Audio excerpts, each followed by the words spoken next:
Hello! As promised in the previous video, we will now continue demonstrating the use of the STM32 HAL through a practical example. We were about to create an LED blinking program that would run on the Nucleo F446ZE development board we have in front of us. We connected the LED between the PD7 pin of the microcontroller and the ground via a 1 kΩ resistor. Don't be alarmed if you are not yet clear about the meaning of the term PD7. The GPIO peripheral of the microcontroller will be explained in detail in later chapters. For now, it is enough to know that when the PD7 pin is set to logic high, the LED will light, but when it is set to logic low, it won't. Let's get started with our LED blinking application. Create a new STM32 project in the development environment. In the MCU Selector tab, browse to our microcontroller. There is an STM32 F446ZE T6 in our development board, so select it.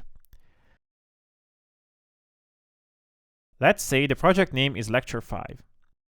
Then, the IOC file for the project will open automatically, so you will see the CubeMX interface that we described in the previous chapter.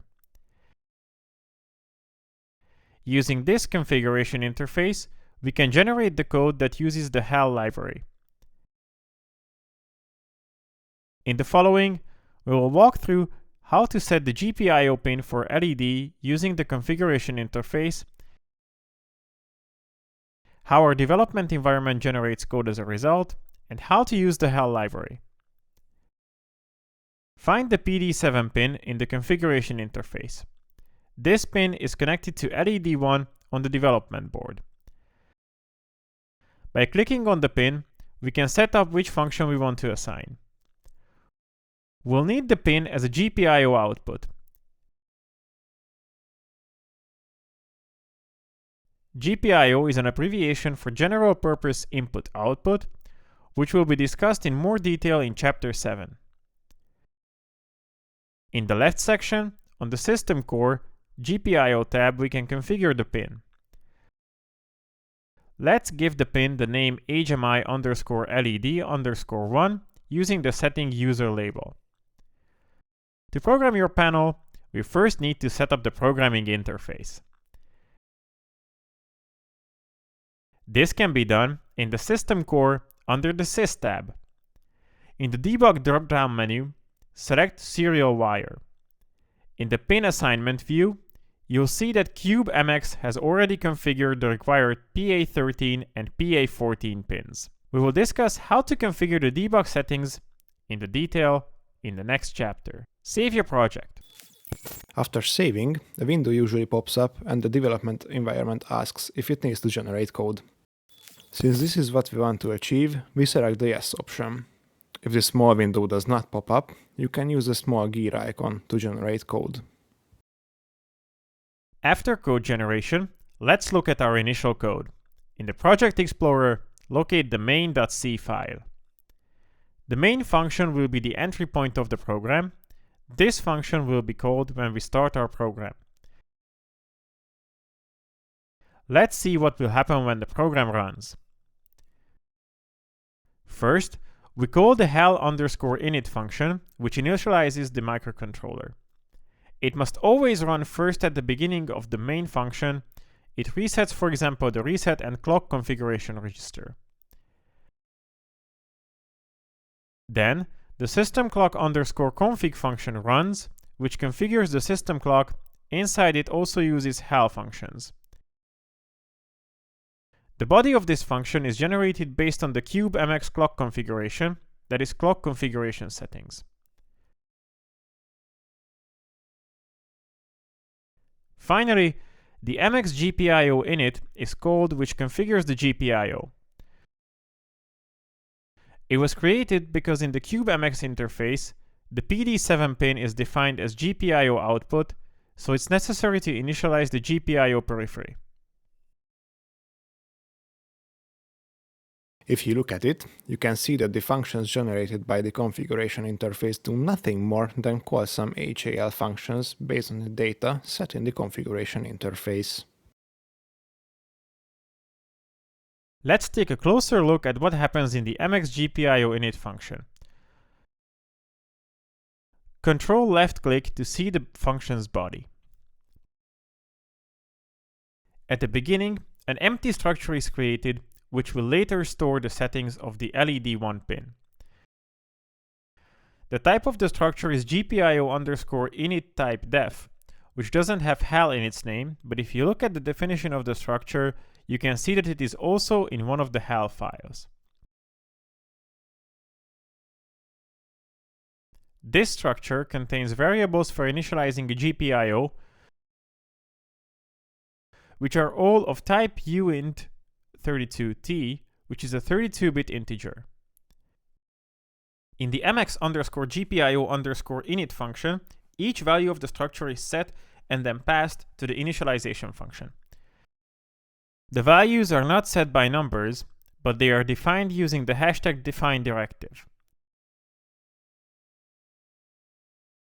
The HAL and the code generator create these defines for us, so we don't need to know the values numerically, and it does the value assignment for us as well.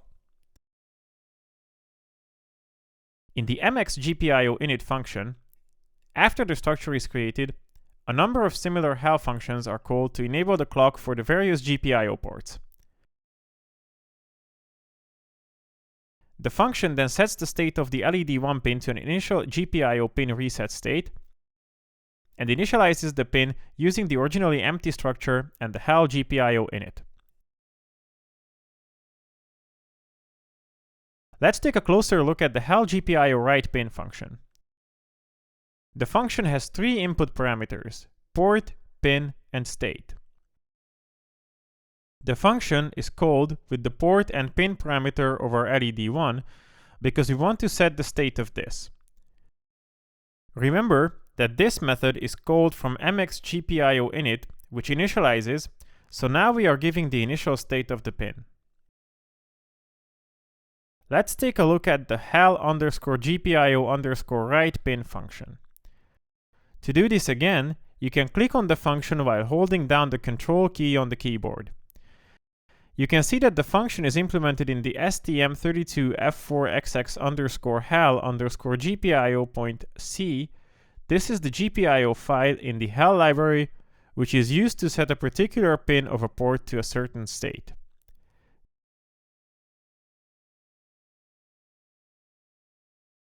GPIO pins can be set to one of the following two states: GPIO underscore pin underscore reset, that is off state, or GPIO underscore pin underscore set, that is on state. First, the function checks if the input GPIO port and GPIO pin exist. Then comes the important part. It sets the BSRR register value for the specified port based on the pin state, which is the parameter of the called function. If you move the mouse over the word BSRR, you can see the description of the register. It says that this is the GPIO port setting register. This brings us to the main point of what the HAL library is all about. We could write the same function ourselves, but we need to know exactly how to set up the registers.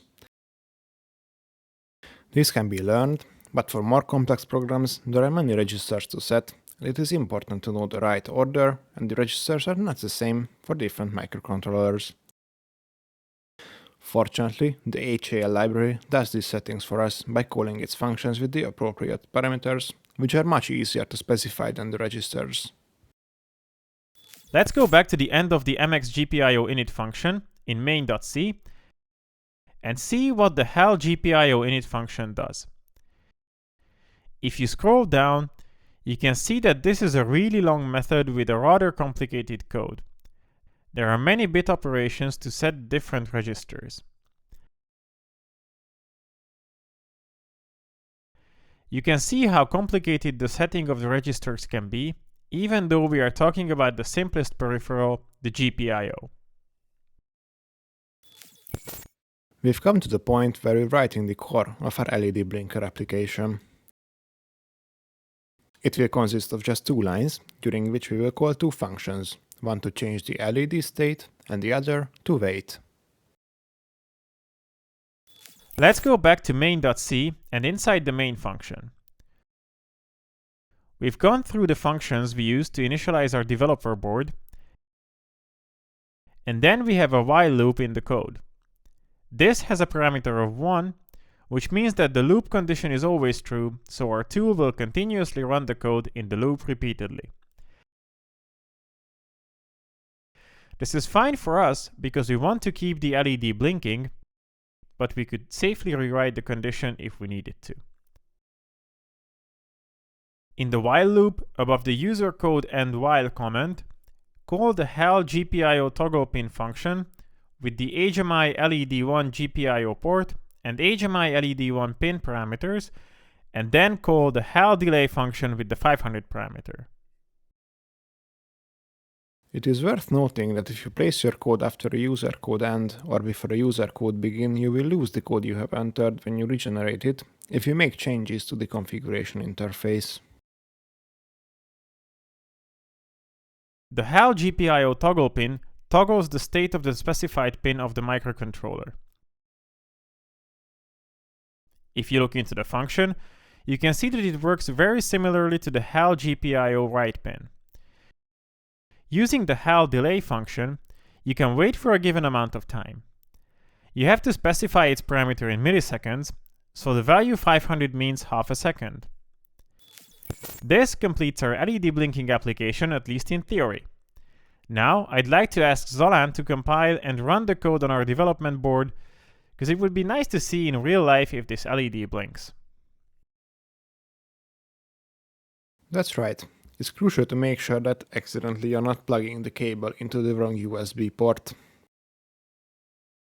It's a good point that it's turned up here because the Nucleo has two USBs, one for programming, and we'll give you a little more information on the operation of the other later. We don't need it for now. Perhaps it's worth noting that life is great when this red LED is on, because it means that the programmer is communicating with our computer, and that's what we should be happy about. That's the case now, so we can continue. Yes, we have fixed this little problem. Now I can indeed run the code in a couple of moments.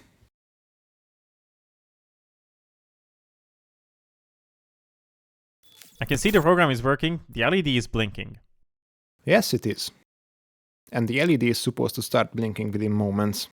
That's right, you can see the little red LED is blinking here, so our program is working properly. I must say we're really clever. Based on these, we can use the HAL properly for LED blinking. In the program belonging to chapter 4, we can see a much more complicated code, yet the two programs seem to have implemented the same LED blinking. Now, let's compare the two pieces of software. Let's first open our example code from chapter 4. You can see that the important difference in the main function is that before the while loop, we first create many pointers that point to the different registers. Then we assign a value to the registers. This figure compares which value assignment is performed by which HAL function for us in this chapter. Here we can see two functions that were not mentioned before. One of them is the HAL_GPIO_read pin, and the other is the HAL_GPIO_lock pin, which are not needed at the moment or in the previous chapter, but are only included for completeness. What is also worth noting for the comparison of the two applications is how much more readable and understandable the tune lines in the while loop are in this chapter, even though they do the same thing in both cases. The names of the HAL functions make it clear at the first glance what the function does. After comparing the codes, I would like to draw attention to an important concept that was mentioned at the beginning of this chapter, namely portability. The table clearly shows that without the HAL, we have to deal with specific registers which may have different addresses or functions on different types of microcontrollers. When using the HAL library, this is handled, so the code we write can be reused on another device so it is portable. For example, we have an STM32F446ZE microcontroller on our development board, but if we want to, we can replace it with an STM32H723. Of course, there are a couple of limitations to the above claims. There may be compatibility difficulties with different peripherals and pinouts. In our program, which is described in the chapter, we only dealt with the configuration of a single GPIO pin. In many cases, HAL functions cover much more complex operations, and in more complicated cases, they also greatly simplify the programming of the microcontroller. Take, for example, the I2C communication protocol, see it in the 8th chapter later, which is very useful for communicating with different sensors. This protocol specifies in detail which bits have to be sent sequentially by which device and which registers they have to be stored in so that the microcontroller and the sensors can exchange information properly. This protocol is shown fully in the HAL library, so we can now communicate with the sensor using the following three functions: MX I2C1 init, HAL I2C master transmit, and HAL I2C master receive. This is just an example. The HAL library implements many other communication protocols, for example UART or SPI, which we will use later. In addition, there are many other peripherals for which HAL functions are available. Timers, SD card management, built-in analog to digital and digital to analog converters. Without the HAL library, it will take much longer to create any program on the development board. Thank you for joining us for the HAL chapter of the curriculum. I hope we managed to show you the benefits of using HAL through this simple LED blinking example. We have prepared an extra video for you. We will show how you can convert an existing project to another microcontroller with just a few clicks, using the HAL functions, of course. Stay tuned. See you! See you!